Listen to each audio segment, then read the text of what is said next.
வாழ்த்துரைக்கு நன்றி.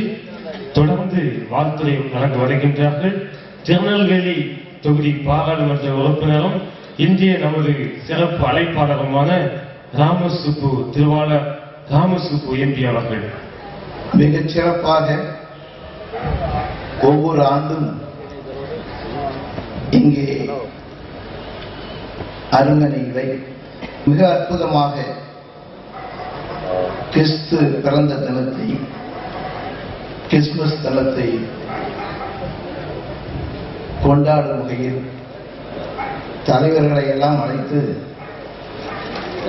இங்கே அருமனை வட்டார கிறிஸ்துவ இயக்கம் என்ற இயக்கத்தை சிறப்பாக நடத்தி அதிலே தலைமை தாங்குகின்ற திரு தேவராஜ் அவர்கள், என் அன்பு சகோதரர் ஸ்டீஃபன் அவர்கள், அவரோடு இணைந்த இந்த கிறிஸ்துவ இயக்கத்தினுடைய இந்த அமைப்பை சார்ந்த அத்தனை பெருமக்கள் இங்கே நான் பார்க்கும் பொழுது அவ்வளவு அற்புதமான ஒரு விழாவை நான் இன்றைக்கு இங்கே பார்த்தேன். இவ்வளவு எழுச்சியாக இங்கே கொண்டாடுகின்ற இந்த நிகழ்ச்சியிலே எனக்கு இந்த வாய்ப்பை கொடுத்தமைக்காக உங்களுடைய அமைப்பை சார்ந்த அத்தனை பெருமக்களுக்கும் நான் நன்றியை தெரிவித்துக் கொள்கின்றேன். இங்கே இந்த நிகழ்ச்சியிலே சிறப்பாக கலந்து கொண்டு ஆரம்ப ஜெபம் கொடுத்த ரெவரண்ட் கிறிஸ்டோபர் செல்வின் அவர்களே, அன்றைக்குரிய மோஸ்ட் ரெவரண்ட் ஃபாதர் தேவகராட்சம் அவர்களே, சிஎஸ்ஐ பேராயர், தென்னிந்திய பிரதம பேராயர், கோட்டார் மறை மாவட்ட ஆயர் உயர்திரு மேதக ஆயர் டாக்டர் பீட்டர் ரெமிஜியஸ் அவர்களே, மார்த்தாண்டம் மறை மாவட்ட ஆயர் உயர்திரு வின்சென்ட் மார் பவுலோஸ் அவர்களே, உயர்திரு மேதக ஆயர் மார்ஜார்ஜ் ராஜேந்திரன் தக்கலை மறை மாவட்ட ஆசிரியர்களே, உயர்திரு ஆயர் டாக்டர் யேசுதாஸ் அவர்களே, திரு தேவசுந்தர் அவர்களே, இந்த நிகழ்ச்சியிலே கலந்து கொண்டிருக்கின்ற கிறிஸ்தவத்தினுடைய அத்தனை பெருமக்களே, இங்கே கலந்து கொண்டிருக்கின்ற சட்டமன்ற நாடாளுமன்ற உறுப்பினர்கள், முன்னாள் சட்டமன்ற உறுப்பினர்கள், எனக்கு இங்கே பின்னாலே இங்கே எங்களுடைய ஐயா அவரை இன்றைக்கு அழைத்திருப்பது மிக பெருமையாகும். இங்கே எல்லோரும் சொன்னார்கள், இப்பேற்பட்ட ஒரு தலைவர் என்பதை அத்தனை பேர் எடுத்து வைத்ததை விட இங்கே இருக்கின்ற ஆய பெருமக்கள் ஐயா மூப்பனார் அவர்களையும் அவருடைய புதல்வராக இன்றைக்கு வந்திருக்கின்ற ஐயா ஜி.கே. வாசன் அவர்களையும் நாங்கள் அறிவோம். அவர்கள் மக்களுக்காக ஆற்றுகின்ற பணி ஒரு மாபெரும் பணி என்பதை சொல்லும் பொழுது உண்மையிலேயே நாங்கள் பெருமை அடைகின்றோம். காட்சிக்கு எளியன், கடுஞ்சொல்லல் அல்லலோல், மீக்கூறும் மன்னன் என்று திருக்குறள் சொல்லும்.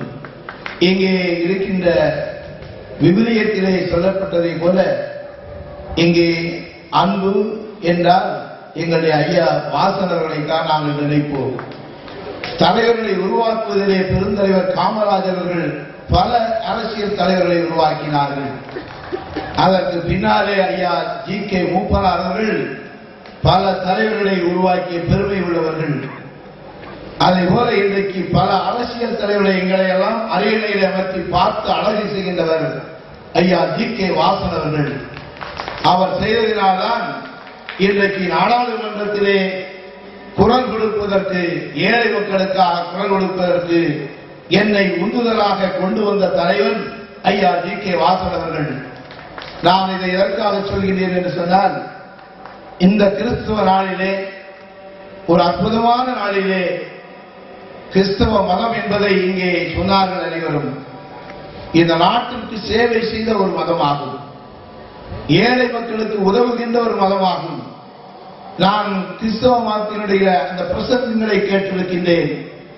இங்கே இருக்கின்ற ஆயர் பெருமக்கள் மட்டுமல்ல, இங்கே இருக்கின்ற ஒவ்வொரு சர்ச்சுகளிலும், அது சிஎஸ்ஐ ஆக இருந்தாலும் சரி, கேத்தலிக் சர்ச்சாக இருந்தாலும் சரி, நான் கிறிஸ்தவ பள்ளிக்கூடங்களில் இருந்து, ஆரம்ப பள்ளிக்கூடத்திலிருந்து கல்லூரி வரை கிறிஸ்தவத்துக்கு பெயரை படிப்பவன். எனக்கு அங்கே படித்துக் கொடுத்ததெல்லாம் ஒழுக்கம் என்பதை சொல்லிக் கொடுத்தது இந்த கிறிஸ்தவர்களுடைய பள்ளிக்கூடம் என்பதை நான் மறக்கவில்லை. எனக்கு ஒழுக்கமான ஒரு பிரஜையாக உருவாக்கி கொடுத்தது இந்த கிறிஸ்தவ இயக்கத்தினுடைய கல்வி என்பதை நான் மறக்க மாட்டேன். அப்படி மட்டுமல்ல, இங்கே பிரசங்கங்கள் செய்யும் பொழுது சர்ச்சைகளிலே பார்க்கின்றோம். அங்கே சொல்லுவார்கள், இந்த உலகத்து மக்களெல்லாம் நன்றாக வாழ வேண்டும், இங்கே நல்ல மழை பொழிய வேண்டும், இந்த உலகம் நன்றாக இருக்க வேண்டும், மனித நேயத்தோடு மனிதன் வாழ வேண்டும், எல்லா மதமும் சம்மதமாக வாழ வேண்டும் என்று போதனை செய்வார்கள். அதுதான் மிக முக்கியமானது.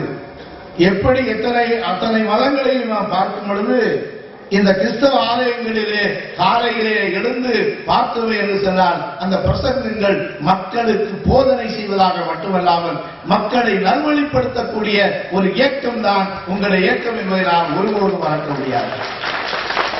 அப்படிப்பட்ட இயக்க நாளிலே எங்களுடைய ஐயா வாசகர்களை இன்றைக்கு அழைத்து நீங்கள் இங்கே செய்திருப்பதை பார்த்து உண்மையிலேயே எல்லா மக்களும் இங்கே பார்த்தேன். ஆர்ப்பரித்து அறிஞர்கள், ஆர்ப்பரிக்கும் தாய்மார்கள் ஐயா வாசகர்களை முகத்தை பார்க்க வேண்டும் என்று சொல்கிறார்கள் என்று சொன்னால் அப்பேற்பட்ட ஒரு நல்ல ஒரு தலைவரை நல்ல ஒரு நிகழ்ச்சிக்கு நீங்கள் கொண்டு வந்திருப்பதை பார்த்து இந்த அமைப்பை சார்ந்த அத்தனை நண்பர்களுக்கும் நான் எனது உளமார்ந்த நன்றியை தெரிவிக்க கடமைப்பட்டிருக்கின்றேன். அது மட்டுமல்ல, இங்கே ஒரு வசனத்தை நான் எப்பொழுதுமே சொல்வேன், உள்ளம் தூய்மையாக இருக்க வேண்டும், உள்ளம் தூய்மையாக இருக்க வேண்டும் ஒவ்வொரு மனிதருக்கும். அதற்கு அங்கே ஒரு வசனம் சொல்லும், உன்னுடைய இருதயமாகிய தேவாலயத்தை களங்கப்படுத்தாதே, அங்கே நான் குடிகொண்டிருக்கின்றேன் என்று தேவன் சொல்கின்றார் என்பது உங்களுடைய வசனத்திலே பொருந்திய வசனம். ஒரு அற்புதமான வசனம். அந்த வசனத்தை நான் எப்பொழுதும் வசித்து படிப்பேன். என் மனதிலே ஆழமாக கொண்ட வசனம், என்னை எப்பொழுதும் என் மனதிலே பேசக்கூடிய வசனம் அந்த வசனம். உன்னுடைய இருதயமாகிய தேவாலயத்தை களங்கப்படுத்தாதே, சுத்தமாக வைத்துக் கொள்ள வேண்டும் இருதயத்தை. எந்த மனிதனாக இருந்தாலும் சரி, ஒரு மனிதன் நல்வாழ்வு வாழ வேண்டும் என்று சொன்னால் பொறாமைகள் அகந்தைகள் அகற்றிவிட வேண்டும்.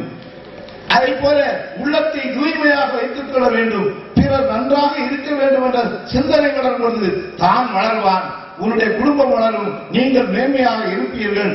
இறைவன் உங்களுடைய மனதிலே குடிகொண்டு விடுவார். இறைவன் குடிகொள்ள வேண்டும் என்று சொன்னால் உள்ளம் தூய்மை அடைய வேண்டும். இன்றைக்கு எங்களுடைய ஐயா அவர்களை இங்கே அழைத்திருந்தது என்று சொன்னால் ஒரு தூய்மையான மனிதரை இங்கே அழைத்திருக்கின்றீர்கள். அங்கே நான் சொல்கின்றேன், ஏழு லட்சம் பேர் என்று நான் கோரிக்கை வைத்திருக்கிறேன். ஆயர் பெருமக்களை, நீங்கள் வைத்த கோரிக்கை அற்புதமான கோரிக்கை. தாழ்த்தப்பட்ட சமுதாயத்து மக்கள் கிறிஸ்தவர்களாக சேர்ந்தால் அவர்கள் தாழ்த்தப்பட்டவர்களாக கருதப்படவில்லை என்பதை சொன்னீர்கள். இந்த நாடாளுமன்றத்தில் சட்டமேற்றப்பட வேண்டும், அதே போல சட்டமன்றத்திலே சொல்லப்பட வேண்டும் என்பதை நீங்கள் சொல்லியிருக்கிறீர்கள். என்னை ஐயா மூப்பனானவர்கள் சட்டமன்றத்திற்கு சென்றவுடன் இந்த கேள்வியை கேட்க வேண்டும் என்று அன்றைக்கு சொன்னார்கள். நாடாளுமன்றத்திலே சட்டமன்றத்தில் நான் முதல் முறை இந்த கேள்வியை நான் வைத்திருக்கின்றேன். இன்றைக்கு ஐயா வாசன் அவர்கள் எனக்கு ஒரு முக்கியமான ஒரு ஒன்றை சொன்னார்கள். நரிக்குறவர்களும் அதே போல குருவிக்காரனும் தனியாக வித்தியாசப்படுத்தப்பட்டு அவர்களுக்கு அங்கீகாரம் கிடைக்காமல் இருந்தது. அங்கீகாரம் என்று எஸ்டி அங்கீகாரம், குறவர்களாக வேடர்களாக அலைந்து கொண்டிருக்கின்றவர்களுக்கு அந்த அங்கீகாரம் இல்லை, பிள்ளைகள் படிக்க முடியாது. அப்படிப்பட்ட நிலையை போக்க வேண்டும் என்று சொன்னால் அவர்கள் எஸ்டி அங்கீகாரம் கொடுக்கப்பட வேண்டும் என்று சொன்னால் நாடாளுமன்றத்திலே சட்டமாக இயற்றப்பட வேண்டும். அப்பொழுது சட்டம் 50 ஆண்டு காலமாக அந்த கோரிக்கை அங்கே இருக்கின்ற தமிழக அமைச்சர்கள் கூட அனுப்பவில்லை. நாங்கள் எல்லாம் போராடினோம். அப்பொழுது ஐயா அவர்கள் எனக்கு ஒரு கட்டளையிட்டார்கள். அங்கே ஒரு மாநாடு கூடப்பட்டது, குறவர்கள் மாநாடு. அந்த மாநாட்டிலே அவர்கள் சொன்னார்கள், ராமசுப்பு அவர்களே, உங்கள் நாடாளுமன்றத்திலே இந்த கோரிக்கை வைக்க வேண்டும் என்று சொன்னார்கள். அந்த கோரிக்கை வைத்த பின்னால் இன்றைக்கு இந்த கோரிக்கை நிறைவேற்றப்பட்டு அவர்கள் இன்றைக்கு நரிக்குறவர்களும் குறவர்களும் ஒன்று என்று சொல்லி எஸ்டி அங்கீகாரத்தை வாங்கி கொடுத்த பெருமை ஐயா அவர்களுக்கு சேரும். அதை போல இப்பொழுது இன்னொரு கோரிக்கை எனக்கு கொடுத்தார்கள், அதையும் நாடாளுமன்றத்திலே சமர்ப்பித்திருக்கின்றேன். அது என்ன என்று சொன்னால், மீனவ மக்கள் வாழ்கின்றார்களே, இன்றைக்கு மீனவ மக்களை பாதுகாக்க வேண்டும் என்று ஐயா அவர்கள் பேசிக் கொண்டிருக்கிறார்கள். அவர்கள் எனக்கு கிட்ட கட்டளையை நாடாளுமன்றத்திலே சட்டமாக ஏற்றுவதற்கு ஒரு கோரிக்கை வைத்திருக்கின்றேன். அந்த கோரிக்கை என்ன என்று சொன்னால், அந்த மீனவ மக்களை பாதுகாக்க வேண்டும் என்று சொன்னார். மீனவ மக்கள் தாக்கப்படுவதிலிருந்து காக்கப்பட வேண்டும் என்று சொன்னார். மீனவ பிள்ளைகள் படிக்க வேண்டும் என்று சொன்னார். மீனவ மக்கள் உயர்த்தப்பட வேண்டும் சமுதாயத்தில் என்று சொன்னார். அவர்களுக்கு ஒரு தனி அமைச்சகம் அமைக்கப்பட வேண்டும் நாடாளுமன்றத்திலே. அந்த அமைச்சகம் அமைக்கப்பட்டால்தான் அவர்கள் காக்கப்படுவார்கள். அவர்களுக்கென்று ஒரு அமைச்சர், அவர்களுக்கென்று ஒரு அமைச்சகம் நாடாளுமன்றத்தில் வேண்டும் என்று சொல்லி இன்றைக்கு பிரைவேட் மெம்பர்கள் என்று சொல்லக்கூடிய ஒரு தனிநபர் மசோதாவை நாடாளுமன்றத்திலே வைக்கப்பட்டு அங்கீகரிக்கப்பட்டிருக்கிறது என்பதை இன்றைக்கு சொல்லிக்கொள்ள என்று சொன்னார். அது ஐயா வாசகர்களுக்கு தான் அது சாரம் என்பதை உங்களுக்கு சொல்கின்றேன். அப்படி தாழ்த்தப்பட்ட மக்கள், அதை போல பிற்படுத்தப்பட்ட மக்கள், இதுபோல மீனவ மக்களுக்காக போராடும் ஒரு தலைவனாக, எங்களுக்கு கட்டளையிடும் தலைவனாக, நாடாளுமன்றத்திலே குரல் கொடுக்க வேண்டும் என்று சொல்லக்கூடிய தலைவனாக இருக்கின்றவர் நிச்சயமாக இந்த கோரிக்கைக்கும் செவி சாய்ப்பதற்கு நிச்சயமாக அவர் அதை நிறைவேற்றுவதற்கான இடத்தில் இருப்பதனால் அவர் இதற்கு முயற்சிகளை மேற்கொள்வார் என்பதை சொல்லி, இந்த நல்ல நாளிலே கிறிஸ்தவ அனைத்து மக்களுக்கும் இந்த சங்கத்தார்கள் நடத்துகின்ற இந்த அற்புதமான நிகழ்ச்சியை இங்கே பார்க்கும் பொழுது ஆத்தரிக்கின்ற மக்களை பார்த்து நான் பெருமையாக நினைத்து எல்லோருக்கும் என்னுடைய கிறிஸ்தவ நன்னாளிகளே உங்களுடைய வாழ்த்துக்களை, கிறிஸ்துமஸ் நல்வாழ்த்துக்களை தெரிவித்து அமைகின்றேன். நன்றி, வணக்கம், ஜெய். நன்றி. அடுத்தபடியாக விடியல் சேகர் எக்ஸ் எம்எல்ஏ அவர்களை அழைக்கிறேன். அருமனை வரி வருகிற வழிதோறும் பல ஆயிரக்கணக்கான கிறிஸ்தவ மக்கள், சகோதர சகோதரிகள், இவர்தான் நாளைய தமிழகம் என்று இருபுறத்திலும் கையெழுத்து கும்பிட்டு அருமையான அற்புதமான விழாவை காண நல்ல வாய்ப்பை கொடுத்த நண்பர்கள் நன்றி தெரிவித்து அனைவருக்கும் கிறிஸ்துமஸ் நல்வாழ்த்துக்கள். நன்றி, வணக்கம், ஜெயஹிந்த்.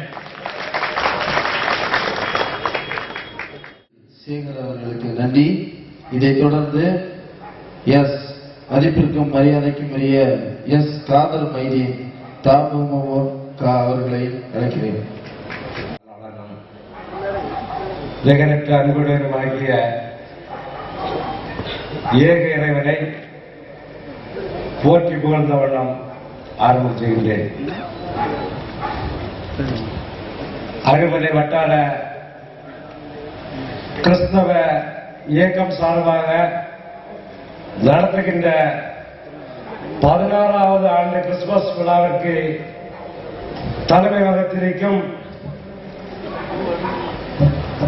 அன்பு சகோதரர் தேவராஜ் அவர்களே, நூற்றுக்கணக்கான இளைஞர் பட்டாளங்களை ஒரு ராணுவ படையை போல் வழிநடத்தி சென்று கொண்டிருக்கும் இந்த இயக்கத்தின் செயலாளர் அன்பு தம்பி ஸ்டீவன் அவர்களே, கன்னியாகுமரி மாவட்டத்தில் ஒரு மூலையாகிய அருமனையில் நடைபெறுகின்ற இந்த கிறிஸ்துமஸ் விழா என்ற இந்த மத நல்லிணக்க விழாவிலே கலந்து கொள்ள வருகை தந்திருக்கின்ற சிறப்பு விருந்தினர் அன்பு சகோதரர் GK வாசன் அவர்களே,